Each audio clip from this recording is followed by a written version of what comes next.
السلام علیکم ورحمۃ اللہ وبرکاتہ۔ میرے عزیز دوستو، بہت سے رشتے ایسے ہوتے ہیں جو ایک مقررہ وقت کے بعد بوجھ لگنے لگتے ہیں۔ جس طریقے سے عام چیزوں کی، کھانے پینے کی چیزوں کی ایکسپائری ڈیٹ ہوتی ہے، ایسے ہی رشتوں کی بھی ایک ایکسپائری ڈیٹ ہوتی ہے، پھر وہ زہر بن جاتے ہیں دماغی صحت کے لیے بھی اور جسمانی صحت کے لیے بھی۔ کہتے ہیں کہ ماں باپ اگر بوڑھے ہو جائے اور ایسی بیماری کے اندر مبتلا ہو جائے جس کا کوئی علاج ہی نہیں ہوتا ہے، اور وہ ایک پلنگ پکڑ لیتے ہیں، تو وہ اولاد کے لیے بوجھ بن جاتے ہیں۔ اولاد چاہے جتنی ہی لاڈلی ہو، کتنی ہی پڑھی لکھی ہو، لیکن اگر وہ کام دھندے نہیں کرتی ہے، نوکری نہیں کرتی ہے، تو پھر وہ بوجھ لگنے لگتی ہے۔ بیٹی اگر شادی کی عمر کو پہنچ جاتی ہے اور ان کا رشتہ اگر نہیں ہو پاتا ہے تو وہ بوجھ لگنے لگتی ہے۔ طلاق یافتہ بیٹی بہن اگر گھر کے اندر بیٹھی ہے اور اگر وہ دوسری جگہ نہیں جاتی ہے یا دوسری جگہ ان کا رشتہ نہیں ہو پاتا ہے تو پھر وہ بوجھ لگنے لگتی ہے۔ اسی طریقے سے بہت سے ایسے رشتے ہیں جو ایک مقررہ وقت کے بعد بوجھ لگنے لگتے ہیں اور ہم ان کو بوجھ سمجھنے لگتے ہیں۔ نہیں میرے عزیز دوستو، یہ رشتے ہمارے لیے بوجھ نہیں ہے۔ ماں باپ، بہن بھائی، بیٹیاں ہمارے لیے بوجھ نہیں ہے، اولاد ہمارے لیے بوجھ نہیں ہے۔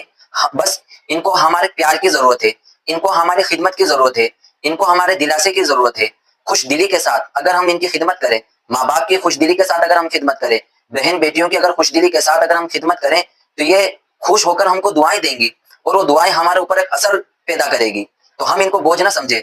بہت سے ماں باپ ایسے ہوتے ہیں جو بیٹیاں اگر طلاق یافتہ گھروں کے اندر بیٹھی رہتی ہے، اولاد نوکری اگر نہیں کرتی ہے تو گھر کے اندر بیٹھی رہتی ہے۔ اسی طریقے سے بہت سے طلاق یافتہ جن کی طلاق ہو چکی ہوتی ہے اور گھروں کے اندر بیٹھی رہتی ہے، تو پھر ان کو بوجھ سمجھنے لگتے ہیں، بھائی ان کو بوجھ سمجھنے لگتے ہیں اور ان کو ایسے الفاظ کہتے ہیں کہ تنہائی میں بیٹھ کر پھر وہ آنسو بہاتی رہتی ہے اور وہ اپنے دل کو اور اپنے آپ کو کوستی ہے۔ نہیں میرے عزیز دوستو، ہم ان کے لیے الفاظ کا بھی صحیح استعمال کریں۔